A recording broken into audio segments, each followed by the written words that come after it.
I'm here on behalf of my client, Antonio Chairez. He's been my client for about 9 years. He is currently attending a check-in with ICE, which was moved up very quickly. His check-in was set for September of this year, and they moved it up just this week. He gave him a couple of days' notice to immediately appear. He did present himself as required by ICE. Antonio is a longtime resident of the United States. He's lived here for a long time. He was deported in 2006 when he was trying to enter the United States in order to be with his then infant and toddler daughters.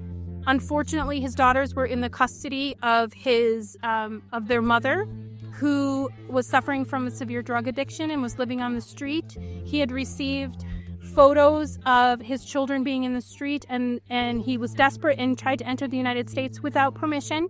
He was deported and then kept re-entering the United States. He was charged and convicted of re-entry to the United States by federal officials, but ultimately did enter the United States. After he was present here, he sought and obtained full custody of both children. He continued to raise his children as a single father. He worked very hard in the construction field. Unfortunately, he was taken advantage of by one of his employers. He suffered a severe accident where he fell from 20 feet onto concrete and suffered a traumatic brain injury. He was in a coma due to the lack of protection for workers and the fact that he was being abused at that job. In 2016, he became my client when he had contact with ICE. We successfully negotiated a stay of deportation, which was renewed every year up until just recently. Last year, we applied for a T visa for a victim of human trafficking based on the abuse that he suffered at his employer in the construction field. And that application has been pending for a year. We've requested an expedite of his case twice. One expedite request was denied, one remains pending. We've sought assistance from Congress people, and none of that has functioned in any way. His removal today would undermine his ability for due process, for to be able to continue on and be present in the United States. If he is removed today, he will need to be present in Mexico for 10 years before he's able to reunite with his family.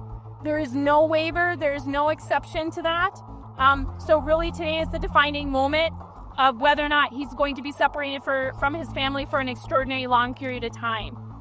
He's always been very quiet. He doesn't like to be like center of attention or anything, but he's always, no matter what, if he can help, he will help. He's always been a hard worker. That's all I can remember from him was him working. It's always like him always going to work. We're trying to do what was best for us. Is there anything you would like to add about your father, or just, to the people listening?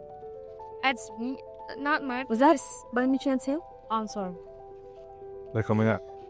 Yeah, they're good there. Yeah. Oh. How are you feeling seeing him come out?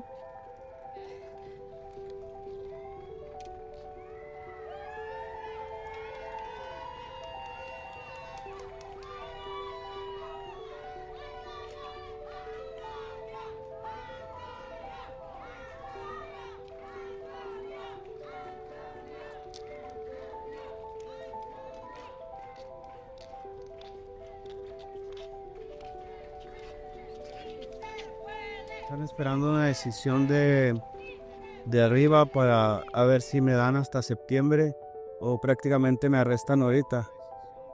No sé, pero dijeron que todavía no estaba arrestado todavía.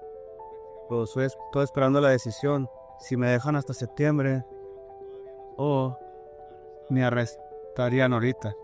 Hay una siguiente cita que está para el 16 de septiembre y nos dijeron que esa cita todavía estaba en el calendario. Y por el momento nos han dicho que no lo están arrestando y no lo están deteniendo.